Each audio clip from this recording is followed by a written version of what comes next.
Like subscribe. Hi friends, welcome to achievement power.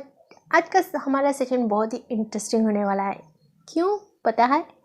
क्योंकि आज हम all concepts in one shot में देखने वाले हैं, यानी कि जितने भी अभी तक शिफ्ट्स हुए हैं उनके अनुसार बेस्ड ऑन द एनालिसिस हमने शिफ्ट के अनुसार जो कॉन्सेप्ट थे उनके अनुसार आज हमने कॉन्सेप्ट्स बनाए हैं। कॉन्सेप्ट को हम रट्टा नहीं मारेंगे, क्योंकि जो प्रीवियस पूछे गए हैं वो शीट्स में वो नेक्स्ट शिफ्ट में रिपीटेड हो सकते हैं, लेकिन स्टेटमेंट्स में कुछ चेंजेस आ भी सकते हैं।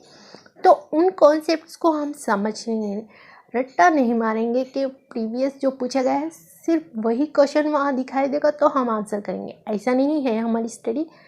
एजुकेशन में बिल्कुल चेंजेस लाए गए हैं, उनके अनुसार जो भी रट्टा मारने की पद्धति है इसी को हम यहाँ से भी निकाल फेंकते हैं। हम यहाँ पर कॉन्सेप्ट को समझेंगे। कोई भी क्वेश्चन किसी भी मोड में किसी भी चेंज में वो दे दे, हम आंसर दे सके, ऐसी हमारी कॉन्सेप्ट होनी चाहिए, ना कि क्वेश्चन को रट्टा मारने और प्रीवियस बेस्ड क्वेश्चन को जानने की आपकी इंटरेस्टिंग होनी चाहिए। रट्टा मारने की पद्धति जो एजुकेशन से निकाला गया है अकॉर्डिंग टू 2009 आरटीआई एक्ट के अंदर, तो हम यहाँ से भी हमारी एजुकेशन जो टीचिंग है वहाँ से भी हम निकाल ही दे देते हैं। हम जो है कॉन्सेप्ट समझेंगे। कॉन्सेप्ट ओवरऑल कॉन्सेप्ट को हमने कवर किया है, जहाँ से भी क्वेश्चन आ रहे हैं उन्हीं कॉन्सेप्ट को रखा है। सिर्फ आपको समझनी है, ना कि उन्हें रट्टा मारनी है। तो चलिए वीडियो शुरू करते हैं। वीडियो शुरू करने से पहले जो लोग हैं ना लाइक करते हैं ना सब्सक्राइब करते हैं, बस देखते ही चले जाते हैं। अरे कुछ तो हमें इंकरेजमेंट मिले, ऐसे वीडियोस बनाने में हमें इंकरेजमेंट तो होनी चाहिए ना। तो एक लाइक सब्सक्राइब ज़रूर करिएगा और press the bell icon for latest update. ऐसे ही अपडेट आपके पास आती ही रहेगी जब हम बनाएंगे न्यू अपडेट। आने के लिए प्रेस द बेल आइकन। एक लाइक तो यहाँ पर बनती है। बिना देरी किए चलिए सेशन को शुरू करते हैं। तो चलिए इंट्रोडक्शन देख लेते हैं। Maths is a practical and formal based subject. Maths एक प्रैक्टिकल है जो हमें कर सीखना चाहिए, ना कि रट्टा मार कर। यहाँ मैथ्स भी यही बोल रहा है कि रट्टा मारने की पद्धति छोड़िए, प्रैक्टिकल से समझिए सब्जेक्ट को। ये सब्जेक्ट प्रैक्टिकल समझने से है, ना कि इसे रट्टा मारने की है। Students can achieve a great score in this section if they have clarity of the concept. अगर आपको कॉन्सेप्ट की क्लैरिटी है तो ये एक स्कोरिंग सब्जेक्ट है। बाकी ऑल सब्जेक्ट्स के अनुसार आपको ये एक टॉपिक, आपको एक फॉर्मूला, एक मेथड समझ आ जाए तो आप उसके अनुसार जितने भी है वे सभी प्रॉब्लम्स को आप सॉल्व कर पाओगे। लेकिन जो भिन्न सब्जेक्ट्स है, जो अलग अलग सब्जेक्ट्स है, आपको सीखने में उन्हें different topics, different types, different modes, इनमें बहुत से चेंजेस होते हैं आप। लेकिन मैथ्स में सिर्फ कंटेंट बेस्ड नहीं होता है, यहाँ पर आपको करके सीखना होता है। और जो भी सीखा है उस कॉन्सेप्ट को समझने पर आपको ये जो भी है ना मैथ्स आपको एक हलवा दिखेगा। Gauss stated mathematics is the queen of science and arithmetic is queen of all mathematics. Gauss के अनुसार मैथमेटिक अगर साइंस की क्वीन है तो अर्थमेटिक मैथमेटिक की क्वीन है। ये गॉस का कथन है। अच्छा है ना ये कथन? इंटरेस्टेबल स्टेटमेंट है। टीचिंग लर्निंग मटेरियल्स क्या क्या होनी चाहिए? टीचिंग लर्निंग के मटेरियल्स तो मटेरियल्स ही नहीं रहनी चाहिए, हमारी जो एनवायरनमेंट है वो भी होनी चाहिए, मटेरियल की तरह यूज़ होनी चाहिए। बच्चे को हम रियल लाइफ से कनेक्ट करनी चाहिए, ना कि उसे रट्टा मारने की और मैथमेटिक्स सब्जेक्ट ही समझाने की है। उसे बाहरी दुनिया से भी हमें जोड़ना चाहिए। और जो भी मैथमेटिक्स सिखा रहे हैं हम, वो सभी इफ़ेक्टिव होनी चाहिए एंड इंटरेस्टिंग होनी चाहिए, ताकि बच्चे सीखने में उसे बोरिंग ना फील हो, ना कि उन्हें ऐसा लगे कि ये बोरिंग सब्जेक्ट है, ना ये हार्ड सब्जेक्ट है। उन्हें ऐसा क्रिएट किया जाए कि माहौल क्लासरूम का कि उन्हें इंटरेस्टिंग भी लगे और इंटरेस्टिंग भी लगे, इफेक्टिव भी लगे, इंटरेस्टिंग भी लगे। अगर हम मैथमेटिक्स को समझा जाए तो ये सिर्फ एजुकेशन में नहीं, हमारे रियल लाइफ में भी अप्लाई हो रहा है। कैसे देखते हैं, अगर आपने किसी चीज़ को ख़रीदा है यानी बाई किया है तो सेलिंग भी हुई है, सेलिंग के अनुसार जो उसने बेचा है वो रेट, जो आपने ख़रीदा है वो, और जो उसे प्रॉफिट मिला है, ये सभी नित्य हमारे लाइफ में चलती रहती है कहीं ना कहीं।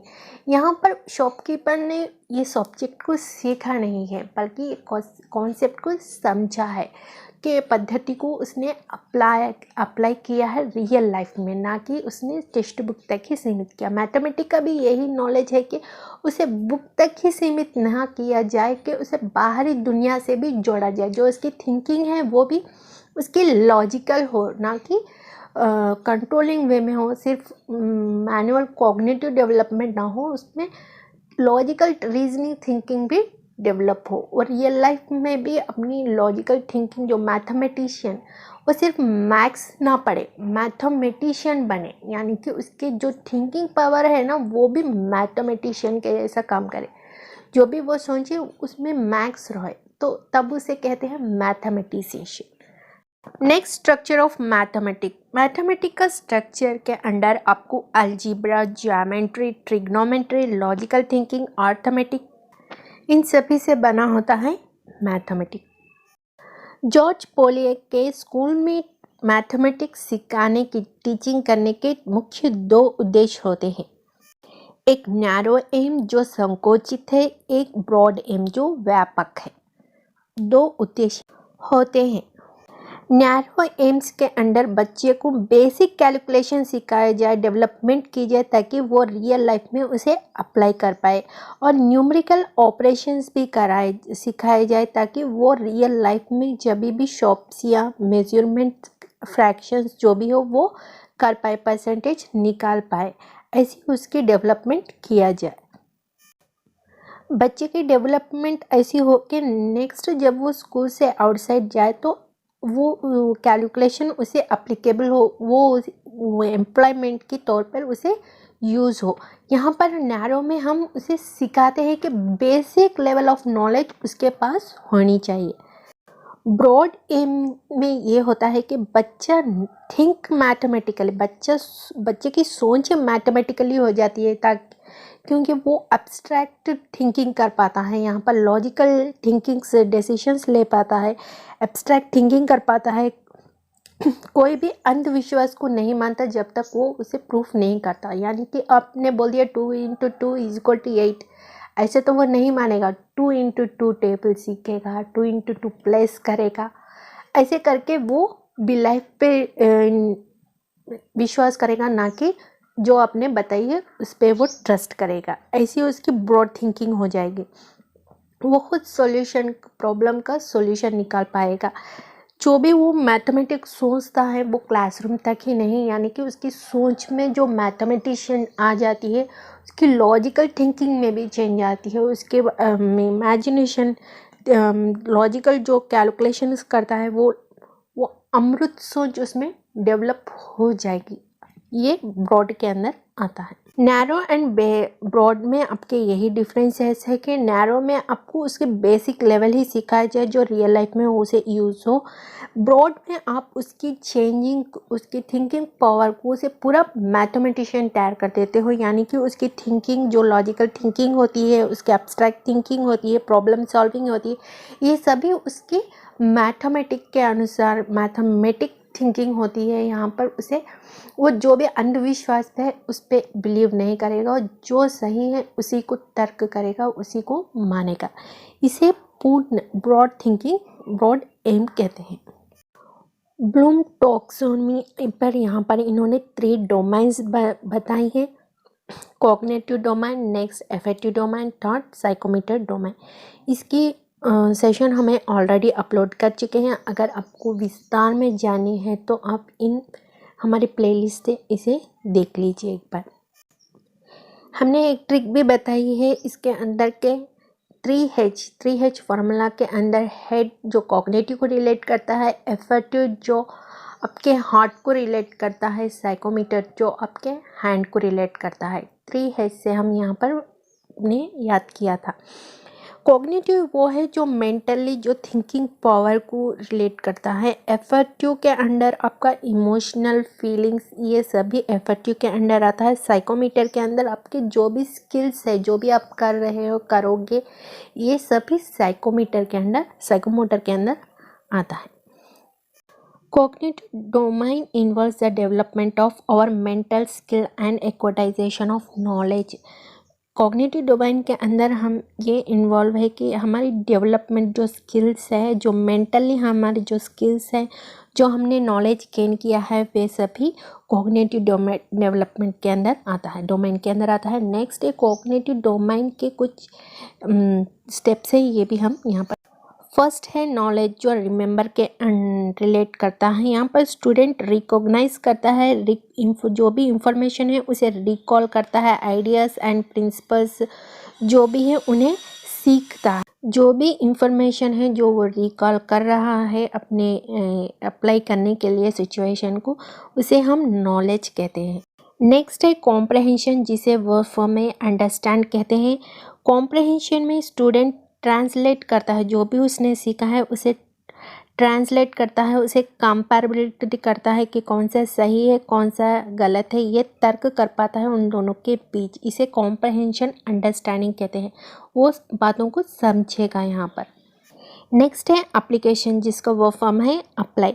यहाँ पर स्टूडेंट जो भी उसने याद किया है नॉलेज द्वारा, रिमेंबर द्वारा, फर्स्ट बच्चा यहाँ पर नॉलेज के अंदर आपको रिमेंबर करेगा, जो भी उसने सिचुएशन के अंदर उसे वो सिचुएशन को रिमेंबर करेगा। नेक्स्ट उसे समझेगा कि ये सिचुएशन के अंदर ये कौन से सही तर्क उसे अप्लाई करना, कौन सा सही है। नेक्स्ट वो क्या करेगा, एप्लीकेशन, यानी वो फॉर्म अप्लाई करेगा जो भी उसने सोचा है, जो भी उसने समझा है, समझा है उसे अब वो अप्लाई करेगा। नेक्स्ट स्टेप है एनालिसिस।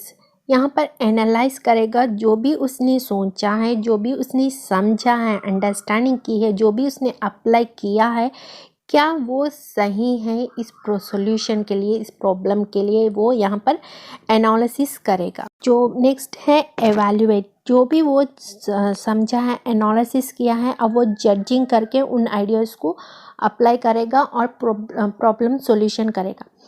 जब भी उसको उस सॉल्यूशन मिल जाएगा तब वो क्रिएट करेगा, जो सॉल्यूशन उसे मिला है उसे न्यू वे में जो क्रिएट करके वो नेक्स्ट प्रॉब्लम को सॉल्व करेगा, जो आपकी क्रिएट लॉस्ट एंड है। एवैल्यूएट में जो भी इंफॉर्मेशन उसने गैदर की है, पूरे एनालिसिस के बाद वो होल इंफॉर्मेशन को वो न्यू इंफॉर्मेशन में कन्वर्ट करेगा, यानी न्यू क्रिएट करके इंफॉर्मेशन को न्यू वे में प्रॉब्लम को सॉल्विंग करेगा। ये लास्ट स्टेज है क्रिएट। आपको यहाँ से क्वेश्चन पूछा जाएगा कि कौन से स्टेज में बच्चा क्या कर रहा है, एक स्टेटमेंट देगा, ये किससे रिलेटेड है, यहाँ से ऐसे पूछ लेगा। हमारा सेशन वो पहले का ज़रूर देख लीजिएगा, बहुत यूज़फुल होगा। 1956 में कॉग्निटिव डेवलपमेंट का एक स्ट्रक्चर था जो चेंज होकर 2001 में उसे एवैल्यूएट नीचे किया गया, और जो सिंथेसिस है, क्रिएट है, जो ऊपर चेंज हुआ। के अंदर जो भी बच्चा लॉजिकली थिंक करने के बाद जो भी उससे इमोशनली फीलिंग, जो भी उसकी स्टेटमेंट के अनुसार होगा, वे सभी एफर्टिव के अंडर आ जाएगा। और जो साइकोमीटर है, ये आपके जो मोशन है, जो आपकी रोज़मर्रा की ज़िंदगी में होने वाले जो भी हैंड से, आपके फिजिकल से जो भी करेंगे आप, पे सभी साइकोमीटर के अंदर आ जाएगा। साइकोमोटर फिजिकली आपके हैंड्स, लेग्स, आइज, ये सभी साइकोमोटर के अंदर आता है। तो यहाँ से जो भी रिलेटेड होगा आप उन्हें टिक कर दीजिए साइकोमोटर के लिए। टीचिंग मेथड से भी आपके क्वेश्चंस बन रहे हैं। तो inductive, most of the inductive, deductive आपको पूछ रहा है, प्रॉब्लम सॉल्विंग मेथड पूछ रहा है, ये हम आप विस्तार से देखें। इंडक्टिव प्रोसेस मेथड वो है जो process of arriving conclusion based on set of observation करने के बाद आप उसे कंक्लूजन तक पहुंचाओगे। जैसे कि आप ऑब्जर्व करोगे, फर्स्ट बच्चा वहाँ ऑब्जर्व करेगा, नेक्स्ट उसे रूल बताया जाएगा कि ये एप्पल है, एप्पल को आप ओवल के अंदर ए कंस्ट्रक्ट करोगे। ऐसे हम फर्स्ट उसे ऑब्जर्व करने को कहेंगे, नेक्स्ट उसे रूल बताएंगे। इंडक्टिव के अंदर फर्स्ट हम एग्जाम्पल देंगे, नेक्स्ट हम उसे कंक्लूजन तक ले जाएंगे। एक पर्टिकुलर से जनरल तक ले जाएंगे, पर्टिकुलर यानी कि एग्जाम्पल, जनरल से यानी कि रूल तक ले जाएंगे।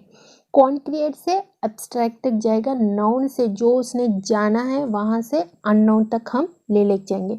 ये सब इंडक्टिव मेथड्स है। इंडक्टिव मेथड के अंदर वो फर्स्ट कंक्लूजन को देखेगा on the basis of previous जो नॉलेज है उसके फैक्ट्स पे कंक्लूजन निकालेगा फर्स्ट, नेक्स्ट वो रूल समझेगा। फर्स्ट वो क्या समझेगा, फर्स्ट उसने रूल समझा है, नेक्स्ट क्या समझेगा, वो एग्जाम्पल की ओर ले जाएगा।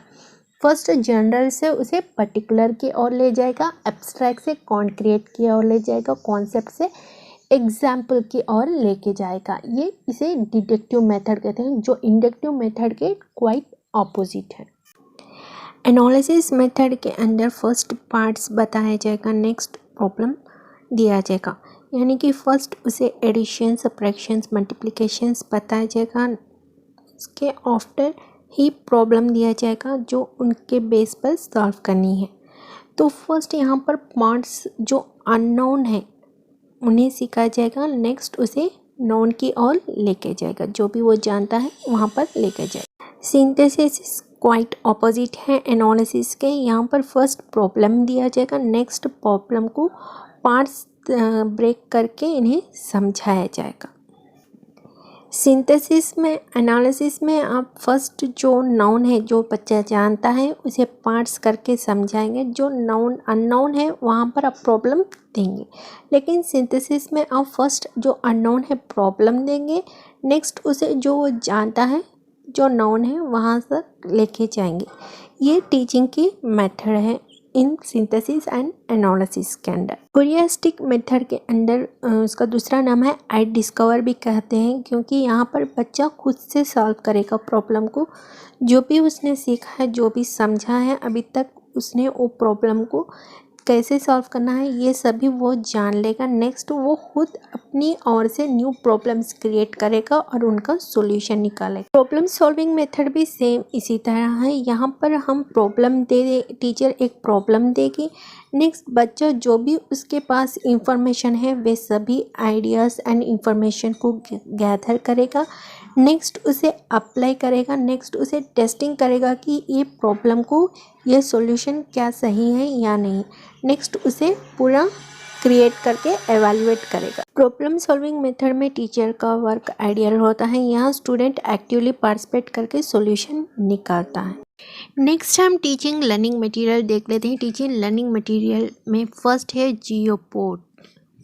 जियो बोर्ड जो स्क्वायर बोर्ड होता है, स्क्वायर टाइप होता है विथ यहाँ पर नेल्स होते हैं। जियो बोर्ड को यूज़ ऑफ यहाँ पर रबर बैंड का यूज़ किया जाता है for geometrical measurement, numerical concept को समझने के लिए जियो बोर्ड को यूज़ किया जाता है। बोर्ड लकड़ी का बना होता है, ये स्क्वायर टाइप होता है और इसमें नेल लगे होते हैं जिसे रबर बैंड की सहायता से हम ज्योमेट्रिकल करना सीखते हैं, मेजरमेंट करना सीखते हैं, न्यूमेरिकल करना सीखते हैं। ये सभी जियो बोर्ड में जो प्री प्राइमरी के लिए बहुत ही यूज़फुल होता है। डैनियल ब्लॉक ये जो होता है यहाँ पर टूल बेसिक एडिशन, सब्ट्रैक्शन और मल्टीप्लिकेशन, प्लेस वैल्यूज़ के लिए यूज़ किया जाता है। यहाँ पर जो सिंगल ब्लॉक है वे यूनिट्स के अंदर कंसिडर किया जाता है, जो 10 से उसे रॉड के अनुसार हम कैलकुलेट किया जाता है, और जो 100 से वे क्यूब्स के और फ्लैट जो ब्लॉक है इसके अनुसार हम इसे कैलकुलेट करते हैं। ये सभी डैनियल के हैं। ये 3D डायमेंशनल टाइप्स है जो हमें डैनियल ब्लॉक में दिखाई देते हैं। ग्राफ पेपर वो है जिसे हमें यहाँ पर जो एवेल्युएशन है, जो रिज़ल्ट है हमें यहाँ पर पता चलता है अकॉर्डिंग टू ग्राफ के अनुसार कि कितने % इंक्रीज हुआ है, डिक्रीज एंड कहाँ तक जा रहा है, ये लेवल्स हमें यहाँ पर मालूम हो जाता है। ये ग्राफ पेपर डेसिमल्स के अंदर कंसिडर किया जाता है। ग्रिड पेपर भी same as it is graph paper जैसा ही होता है, यहाँ पर भी सेम इसी तरह यूज़ किया जाता है। यहाँ पर भी डेसिमल और प्लेस वैल्यूज़ फाइंड आउट करने के लिए ग्रिड पेपर को यूज़ किया जाता है। ये हायर सेकेंडरी स्कूल क्लासेस के लिए बहुत ही यूज़फुल होता है। आपको ऑप्शंस में इन दोनों में कोई एक ही देगा, क्योंकि ये दोनों ही एक ही रोल प्ले करते हैं।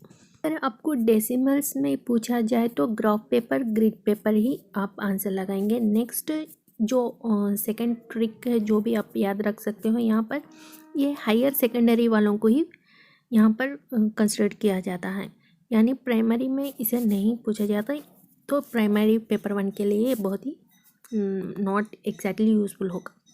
अबेकस ये पुराने ओल्ड एंशिएंट का इंस्ट्रूमेंट है। यहाँ पर फ्रेम जो है ये वुड या प्लास्टिक दोनों में भी हो सकती है। एक रॉड होता है और स्लाइडिंग बीड्स होते हैं इनमें, और ये छोटे क्लासेस प्राइमरी के लिए यूज़ किया जाता है। फॉर एडिशन सिखाने के लिए, subtraction, multiplication, divisions, fractions, square roots, places, value समझाने के लिए ये यूज़ किया जाता है। ये प्री प्राइमरी के लिए बहुत ही यूज़फुल इंस्ट्रूमेंट है। नेक्स्ट है 10 ग्राम। ये एक कलर पेपर है। यहाँ पर आपको स्ट्रक्चर जो भी शेप्स हैं उनके अनुसार कंस्ट्रक्ट करना है। ये एक पजल की तरह यूज़ किया जाता है। फॉर स्पिरिचुअल इंटेलिजेंस के लिए बॉक्स यहाँ पर दिया जाता है। आपको यहाँ पर शेप्स के अनुसार इन्हें कंस्ट्रक्ट करनी होती है। इसी को हम 10 ग्राम कहते हैं।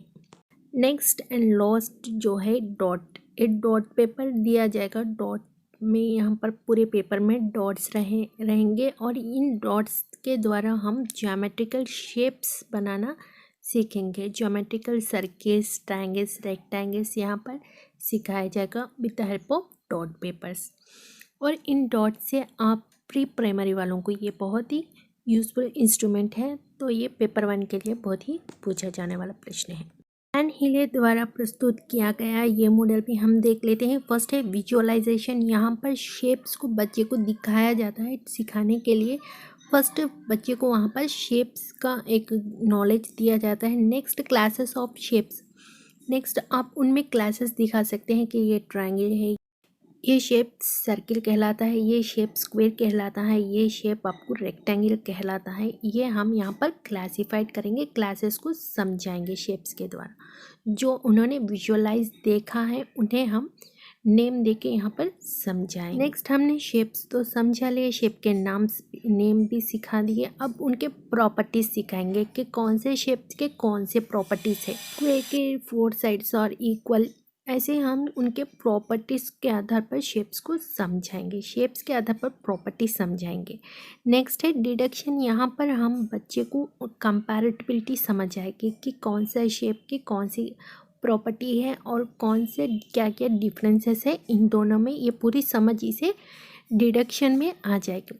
एनालिसिस ऑफ डिडक्शन में यानी कि जब तक वो रिकर पहुंच जाएगा, पूरी ज्योमेट्री के शेप्स को, पूरे प्रॉपर्टीज़ को, पूरी ऑलराउंड वहाँ अपनी स्किल डेवलपमेंट कर चुका होगा, यानी पूरा ओवरऑल उसे वो मैथमेटिशियन हो चुका है। तो ये रहा वैन हिले द्वारा दिया गया ज्योमेट्रिकल थियरी। यहाँ पर सारा कॉन्सेप्ट समझा है, टीचिंग मेथड समझे हैं, जो इंडक्टिव डिडक्टिव जो बार बार पूछे जा रहे हैं शिफ्ट्स में, और TLM पूछा है जो कि एनालिसिस बेस्ड क्वेश्चंस आ रहे हैं। और वैन हिले का भी हमने फिर से डिस्कशन किया है, जो ऑलरेडी हमने डिस्कस किया है। TLM में डॉट मेथड ज़्यादा पूछा जा रहा है, डॉट, ग्रिड ये सभी पूछे जा रहे हैं। तो नेक्स्ट प्रीवियस के लिए, आपको नेक्स्ट एग्ज़ाम सेशन के लिए बहुत ही यूज़फुल रहेगा ये। तो आई थिंक आपको बहुत यूज़फुल होगी ये सेशन। तो प्लीज़ लाइक ज़रूर कर दीजिए और सब्सक्राइब कर लीजिए ताकि लेटेस्ट अपडेट अब तक मिलते रहे, और हमसे जुड़े रहिए ऐसे ही। जिनका भी एग्ज़ाम है उनके लिए all the best. Next session में फिर हम आपके साथ जुड़ेंगे। Until then keep smile, bye bye. Okay friends, यहाँ तक आप सभी का कॉन्सेप्ट क्लियर हो चुका होगा। अगर आपको फिर भी कोई डाउट हो तो कमेंट बॉक्स में पिन कर दीजिए, रिप्लाई करने की कोशिश करूँगी। जिन्होंने अभी तक लाइक सब्सक्राइब नहीं किया, लाइक सब्सक्राइब कर दीजिएगा। हम नेक्स्ट सेशन में आपके साथ फिर जुड़ेंगे। Until then keep smile, bye bye.